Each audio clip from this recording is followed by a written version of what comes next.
Hey everybody, welcome back to my channel. Today we are going to be doing some automatic drawing. This is very similar to automatic writing, but it's just a different, more creative way to utilize colors and really just get more abstract with some of the information that you're picking up from your guides. So there's probably a lot of tutorials out there on like free drawing and automatic drawing, just like for creativity, but this video is specifically for picking up psychic information. So if you want to see more psychic development tips, please subscribe. I have a ton of videos coming your way about how you can strengthen your psychic ability. So automatic drawing has been around for a while, and this was just a way that people would either sort of channel some higher spirit, or maybe they didn't even know if it was a higher spirit. They just felt drawn to do something that had no structure, no purpose. They just drew without purpose and just kind of went with their gut, went with their intuition, and just sort of made it up as they went. Again, no outcome, no like goal in mind other than to just draw freely.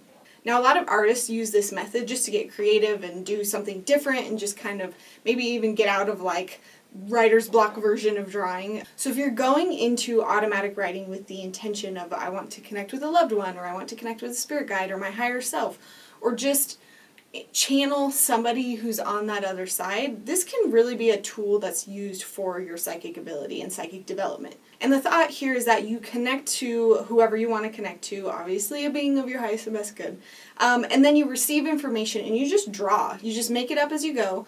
And then when you're done, you kind of look at the paper and see what it brings up. You see if there's any images in it. You see if there's any hidden meanings or symbols. And if you're asking a question when you're going into automatic drawing, see if there's an answer to that question somewhere within this picture.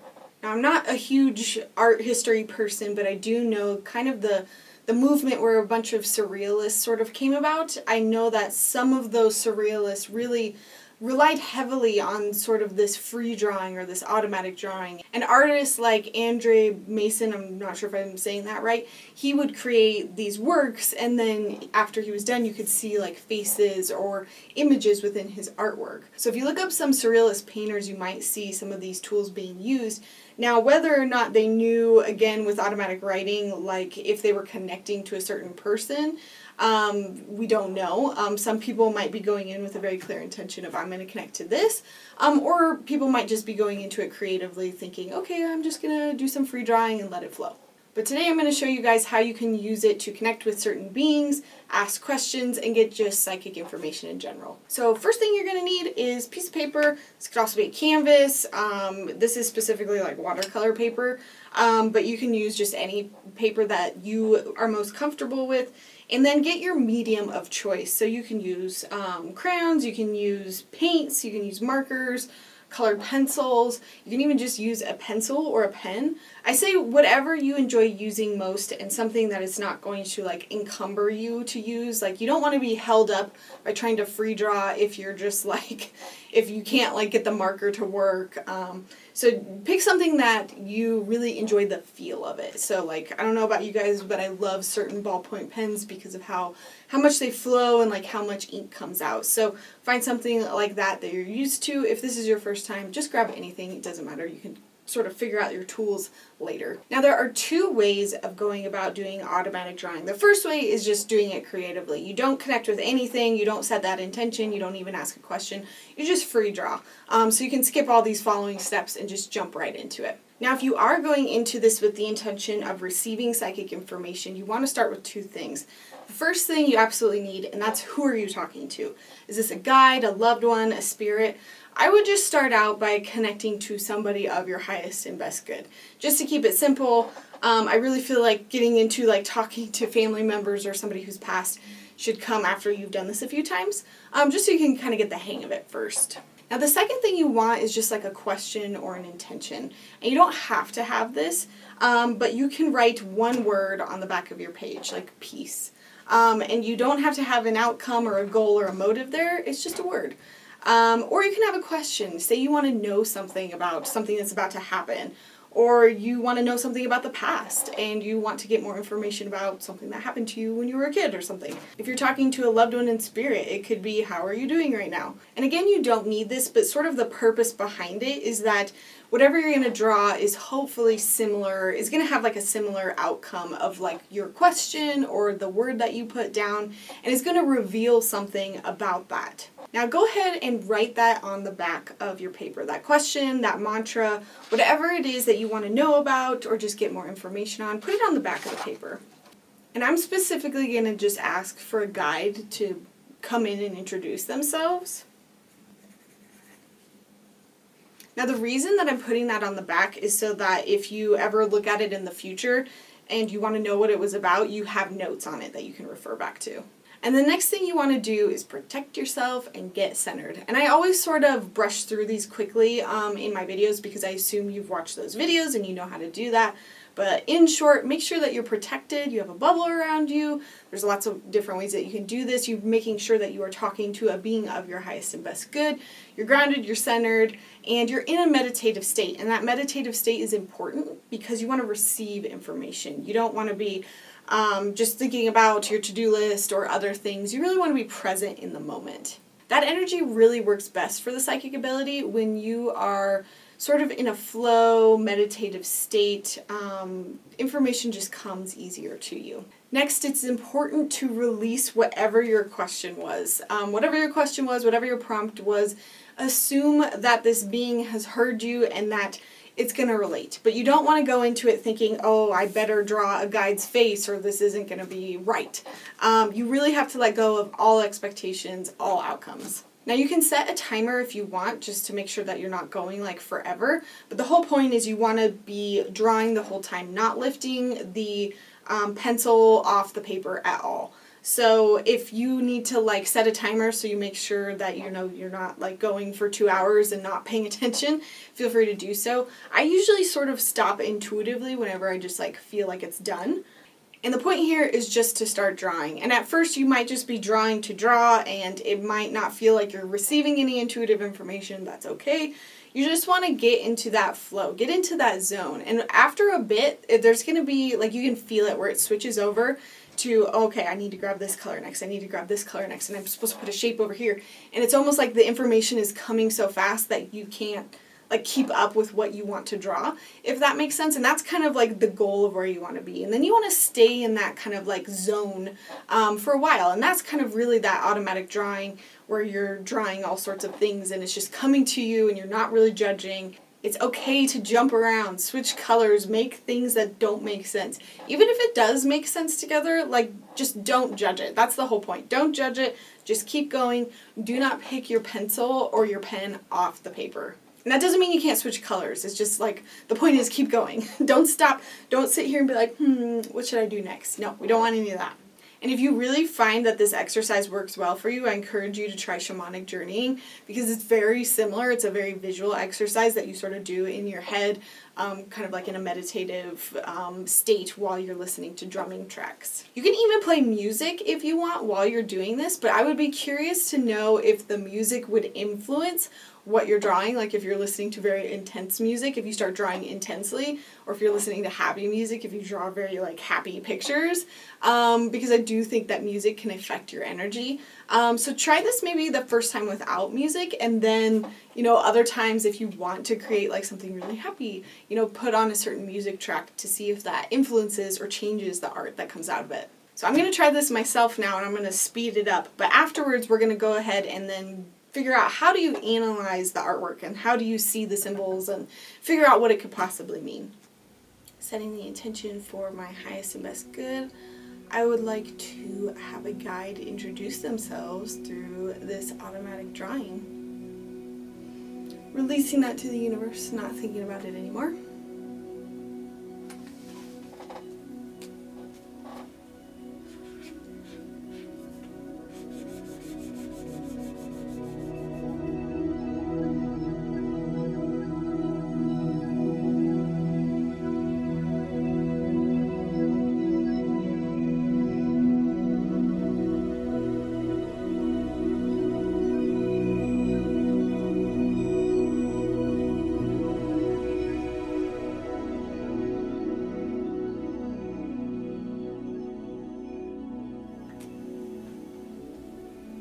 That was interesting. I haven't done this in a while. So one of the biggest things with this is to not feel like it needs to be a masterpiece. Now, I kind of went in with the intention of wanting information, so I think that's why I have like so many weird drawings and symbols. But this could be very abstract. I think it just depends on your style and what you're feeling. As I was doing this, there was just like, I would see things in my head. Like I very clearly saw this house, and then it was like this window, there's yellow in the window, and draw it like zooming out, and then I saw a person's face, and then I saw my old dog right here. And then other times I was just like, okay, I'm not feeling like I'm getting anything, so I'm just going to draw. And so I was just making squiggles.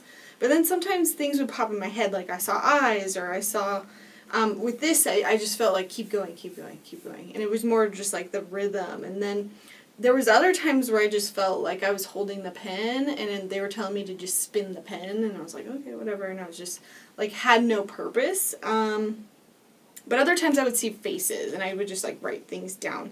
And it was even hard for me to just be like, don't analyze it, don't analyze it. Now, when we go into analyzing what this means, there's a lot of different ways we can do this. First is by starting out with color.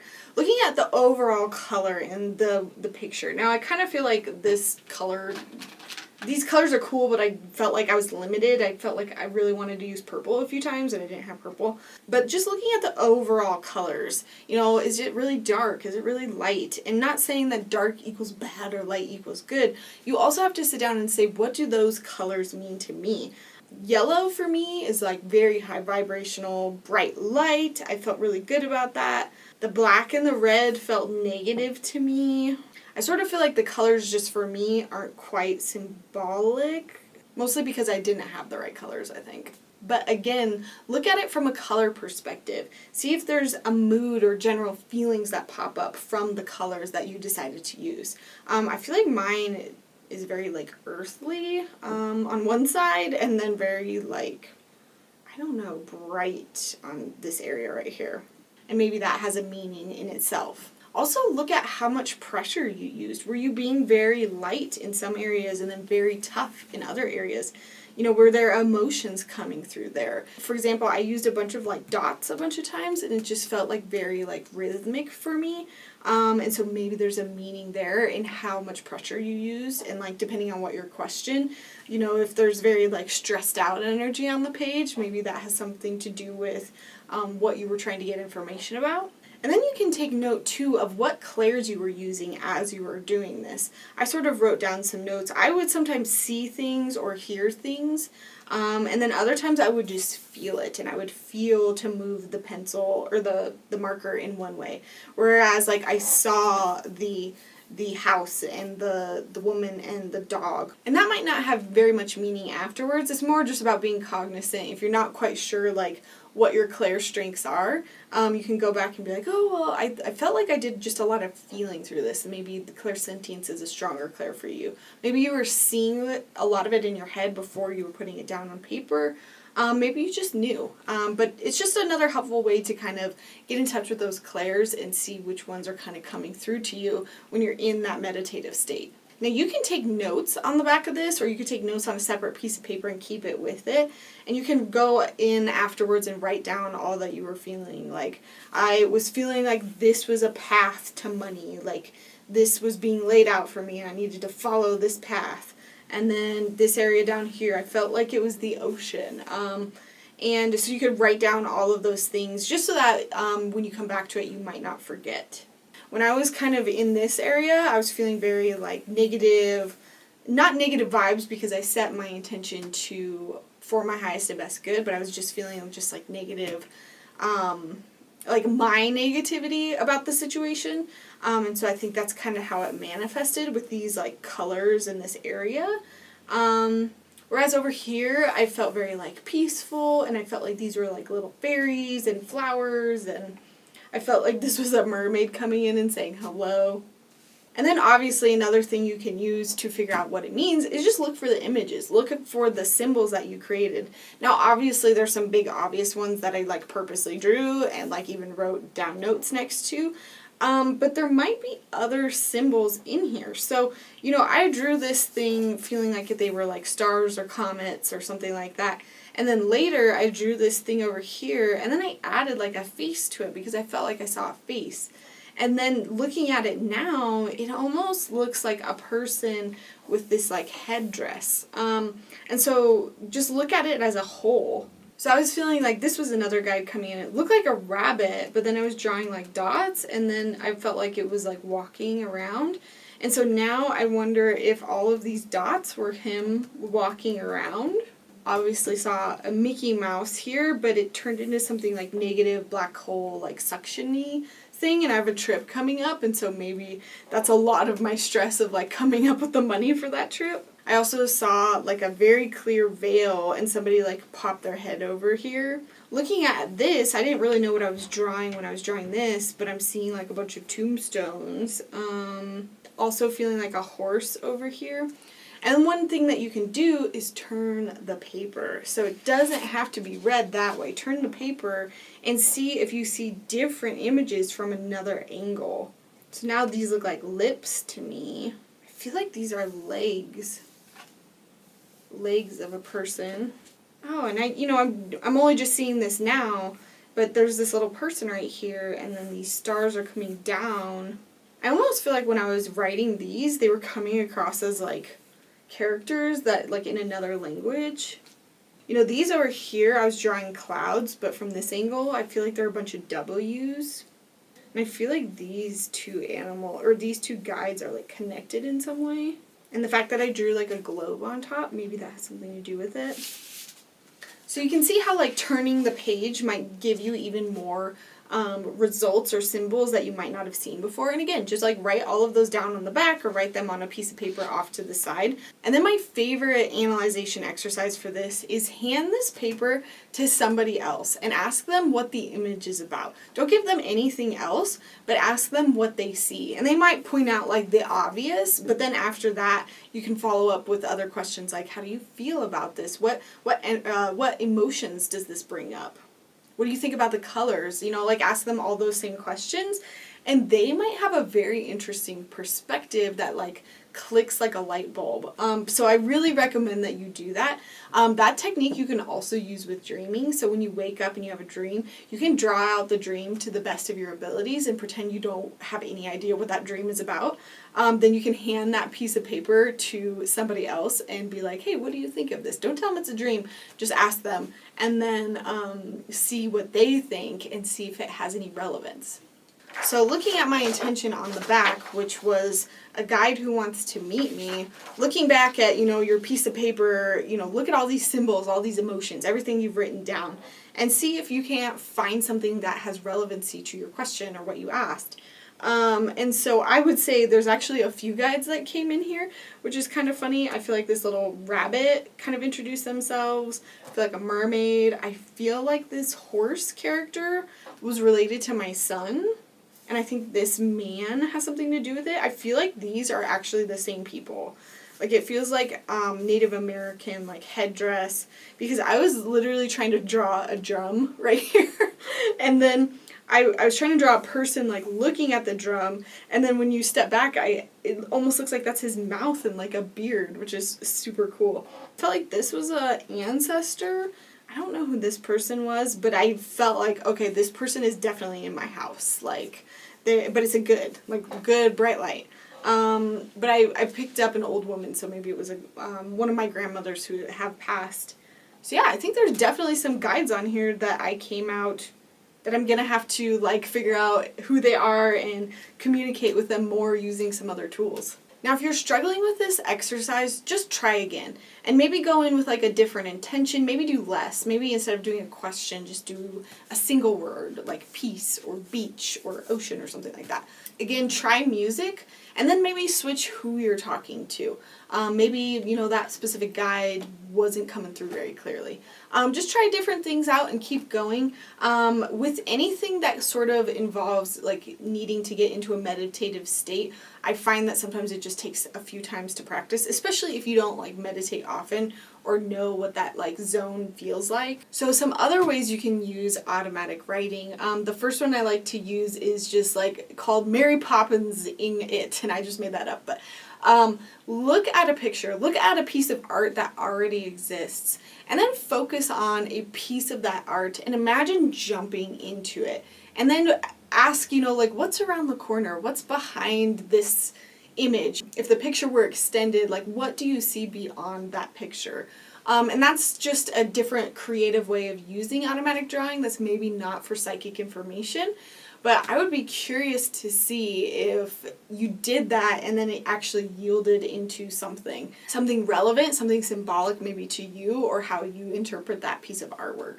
Another way you can use it is to draw people's auras. So I drew this way back in the Aspen program when I was learning how to do automatic drawing, and I saved it. And this was an outline of me. So basically just draw like a loose person, just like with a black pen. And then what you do is you go in and you say, okay, this is me. What does my aura look like? And then you'll be drawn to use certain colors in certain areas. Now, unfortunately, I didn't take notes on this, so I don't know what any of this means now. Because that's the thing with symbols, is that they really are dependent on what was going on at the time. You know, this was my aura years ago, so, you know, why was it green up here? I don't know. I don't know what was going on in my life at that time. This is actually an owl guide that I've always had, so I do know what that means. But this is fun because you can make it for yourself or for other people, and you can kind of look at the colors and even how you put images in relation to the chakras. And I think that this is just like a really fun way to actually read auras that is on paper that you can actually hand somebody. I also made this one back in that class, and this is of my cat. And I wanted to see what my cat's aura was like. And so clearly I was seeing lots of trees around him. Again, I don't think I took notes. Yeah. So I have no idea what those mean. Obviously lots of very yellow energy around him. And then I remember drawing this arrow over his throat chakra. Again, I can't remember what it means, but just another fun way to utilize automatic drawing. If you want to learn more about reading auras, I am going to have a video about that coming out soon. If it's already up, I'll have it linked. And then the last thing you can do is a group painting with a group of people. And I'm actually going to do this for this video. And so you're having an event, put up a canvas, put up, you know, even a poster board, and then ask people to contribute to it throughout the night. You know, leave out colors, leave out painting. Don't put any parameters on it. Just ask them to go up and contribute to the board whenever. But then at the end of the event, what you can do is kind of gather people around and ask people what they see. And so different people are going to see different things, which is cool. And then you might just get this information. It might be information about the group and why you were all gathered there tonight. It could just be information about like how you all need to move forward. So I'm actually hosting an event with my film production company, and we're going to be doing this. And I came up with the idea for this canvas, and we're going to ask people to draw what an artist means. And so I'm very curious to see how that turns out. So let's look at that right now. And here it is after it's done. I think I actually made it sort of confusing and people just kept writing the word artist. I should have put something like, how does the word artist make you feel, and paint that. But some people still did it, and it's still interesting to see. So I'm curious what you guys think. Do you feel any mood, or do you feel any information about the people or the event through this painting? So I hope this was a great introduction for you to start using automatic drawing to receive psychic information. If you guys do this and like share your artwork, please like link it down below because I'd love to see like what you guys come up with. It's so much fun to do this in a group of people and just like analyze each other's pictures. And I do have a Facebook group that you can join, and we all practice our psychic development there. So if you want to share your photos there, I'd love to see them. If you liked this video, please remember to subscribe. I try to come out with videos at least twice a week. One reading live kind of video on Tuesdays at the moment. And then I also do instructional videos like this on how to develop your psychic ability, like Fridays or Saturdays. I also have a video coming up on how to read objects and pick up psychic information through touch, which is called psychometry. So if you're interested in that, keep an eye out. So I'm curious, do you guys like automatic writing or automatic drawing better? Or shamanic journeying? Shamanic journeying is always like my go-to. Thank you guys so much for watching. I will see you in my next video. Bye!